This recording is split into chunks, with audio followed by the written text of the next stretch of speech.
What's up everyone? Welcome back to my YouTube channel.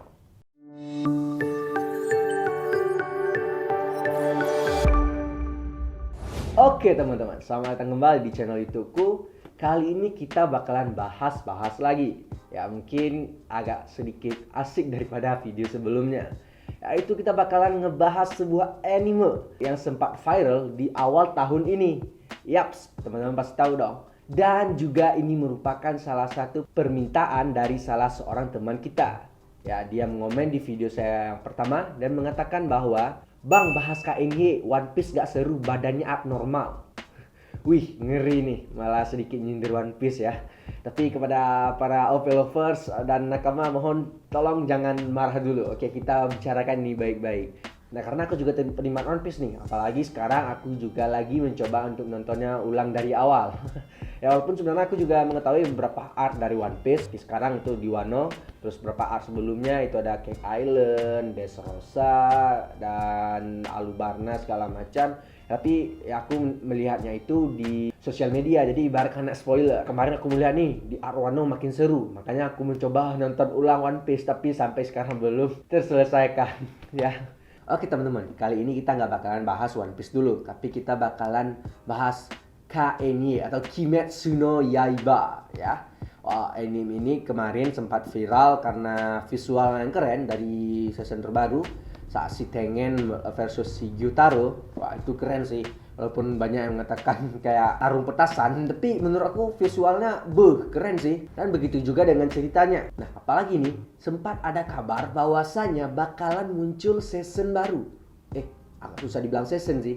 Karena begini, Art Mugen Resha itu ada movie-nya dan juga ada seriesnya. Jadi bingung itu termasuk season atau tidak. Jadi supaya lebih mudah kan kita sebut saja art ya. Nah, art yang bakalan keluar terbaru itu Sword Meet Felix. Wih, keren nih. Karena art ini termasuk art yang seru sih bagi aku. Karena aku juga udah membaca manganya ya. Nah, sebelum kita lanjutkan membahas art terbaru ini, sebaiknya saya mengatakan kepada teman-teman untuk spoiler warning. Karena aku bakalan sedikit menjelaskan sedikit bagaimana art itu diceritakan. Nah, jadi kepada teman-teman saya sarankan untuk terlebih dahulu menonton Sunny Bahasa Season 1 dan juga Season 2 itu art terbaru ini. Dan juga kalau bisa membaca manganya dulu ya. Nah, mungkin setelah teman-teman membaca manganya, mungkin kita bisa bahas bersama-sama. Oke, lanjut. Nah, jadi art terbaru dari Kimetsu no Yaiba yang bakalan diadaptasi ke anime yaitu art Sword Meet Felix atau art Desa Penempah Pedang. Wih, kan berarti di art ini bakalan dijelaskan bagaimana pedang-pedang dari para pemburu iblis bisa diciptakan dan bagaimana bisa dikhususkan untuk membunuh para iblis. Nah, jadwal penayangan art terbaru ini kemungkinan antara musim gugur 2022 ini atau awal tahun 2023. Ya, aku masih kurang informasi untuk jadwal penayangannya. Mungkin teman-teman yang mengetahui tolong komen di bawah. Dan ya, di art ini bakalan diberitahu nih bagaimana wajah asli dari para penempah pedang. Seperti yang kita ketahui bahwasanya para penempah pedang menggunakan topeng yang bernama Hyotoko. Itu topeng yang agak ada corongnya ya di mulutnya, itu agak berbeda dengan Urodaki yang cuma hidungnya panjang seperti Usopp. Nah, selain itu di art ini bakalan difokuskan dengan dua Hashira sekaligus. Wis, keren nih. Ya walaupun sedikit sedih karena trio kocak tidak bekerja sama di art ini, tapi setidaknya action Tanjiro dengan para Hashira ini sungguh keren teman-teman. Kekompakannya keren lah. Aku berharap visual juga pasti keren. Nah, salah satu Hashira yang bakalan difokuskan di art ini yaitu Muichiro Tokito. Si lupa ingatan. Dia merupakan Hashira pernafasan kabut yang cukup kuat dan cukup pintar nih teman-teman. Walaupun dia punya penyakit itu cepat kun atau lupa. Nah, di art ini dia bakalan berduel dengan salah seorang iblis tanpa bantuan siapapun. Ya seperti Akaza versus Rengoku ya. Itu iblis bulan atas kelima yang bernama Gyoko. Gyoko ini agak aneh sih.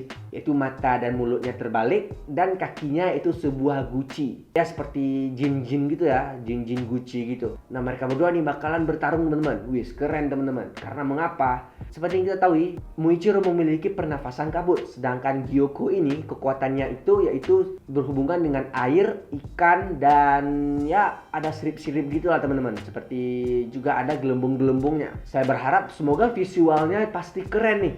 Walaupun kita mengetahui Muichiro gaya bertarungnya agak santai, apalagi pernafasan kabut teman-teman ya. Itu ibarat ninja, walaupun ini cerita samurai. Jadi gaya bertarungnya kemungkinan bahkan agak sedikit slow dan tenang. Nah, dan juga selama pertarungan mereka juga bakalan diperlihatkan masa lalu dari Muichiro, bagaimana latar belakangnya, dari mana asalnya, dan mengapa dia menjadi pemburu iblis dan bisa menjadi Hashira. Oke, Hashira selanjutnya teman-teman. Hashira yang gak kalah cantik, yang bakalan bekerja sama dengan Tanjiro dan Nezuko, yaitu Matsuri Kanroji. Wih, seorang Hashira yang memiliki pernapasan cinta. Wih, aneh ya pernapasannya cinta. Ya, pernapasannya ini setahu aku nggak jauh-jauh beda dari api. Karena seperti yang kita ketahui, Kanroji ini adalah murid dari Rengoku. Sebenarnya karakter Kanroji ini cukup kontroversial teman-teman, karena bentuk bajunya yang agak sedikit terbuka dan gaya bertarungnya itu ya rada-rada mirip seperti balet. Dan bahkan beberapa adegannya di manga ya sedikit vulgar ya teman-teman. Ya nggak tahu lah kita ntar pas di animenya bakalan diadaptasi adegan tersebut atau tidak. Kita tunggu saja teman-teman ya, tapi jangan terlalu berharap. Nah, si Kanroji ini bakalan bekerja sama dengan Tanjiro melawan seorang iblis bulan atas keempat yang bernama Hatengu. Iblis ini cukup aneh teman-teman, karena jika dikalahkan dia akan membelah diri menjadi kembar, dari 1 menjadi 2, dari 2 malah menjadi 4, dan seterusnya teman-teman. Ya cukup mengerikan dan kuat juga sih iblis ini. Apalagi di setiap kembaran atau cloningnya ini memiliki sifat dan kekuatannya masing-masing, dan tentunya berhubungan dengan alam. Seperti ada kekuatan angin, ada kekuatan petir, lalu ada kekuatan pepohonan kalau tidak salah, dan juga ada terbang seperti elang. Nah, aku juga berharap semoga visual dari pertarungan mereka ini juga nggak kalah keren teman-teman. Apalagi gaya action dari Kanroji ini ya teman-teman, walaupun ya sedikit seperti Valeria. Dan juga kerennya Kanroji ini, pedangnya sangat khusus teman-teman, yaitu seperti cambuk, yaitu ya lembek ujungnya tapi yaitu seperti cambuk. Nah, jadi ini menimbulkan pertanyaan bagaimana para penempa pedang bisa menempa pedang Kanroji. Dan tak hanya pertarungan dari para Hashira teman-teman. Yang paling tunggu-tunggu di art ini yaitu adegan Nezuko bisa berbicara. Wih, keren nih. Siapa yang nunggu-nunggu ini? Voice dari Nezuko. Apakah keimutannya bakal mengalahkan Anya Fouger? Karena baru-baru ini ya Anya makin naik ya karakternya. Ya, seperti yang kita ketahui di awal-awal dulu, Nezuko saja dengan aja udah imut banget. Jadi bagaimana dengan suaranya ini? Jadi teman-teman harap bersabar dan tunggu saja, dan silakan mengimajinasikan ya. Apalagi kalian para yang menganggap bahwa Nezuko itu waifunya. Oke, silakan. Oke teman-teman, sekian dulu pembahasan kita tentang Kimetsu no Yaiba art terbaru ini. Mungkin kita kembali membahas komenan teman kita yang tadi, yaitu lebih seru Kimetsu no Yaiba daripada One Piece yang karakternya abnormal. Ya menurut aku ini ya, karena aku juga penikmat One Piece, menurut aku karakter abnormal itu tidak bermasalahkan. Malahan One Piece lebih keren, lebih imajinasi teman-teman dengan karakternya abnormal. Ada bulat, petak, segitiga, seperti menambah imajinasi dan jalan cerita. Bahkan sekarang seperti yang kita ketahui, manga dari One Piece belum tamat-tamat teman-teman ya. Masih banyak konspirasi dan misteri-misteri yang ada di One Piece, dan nggak kalah serunya juga teman-teman.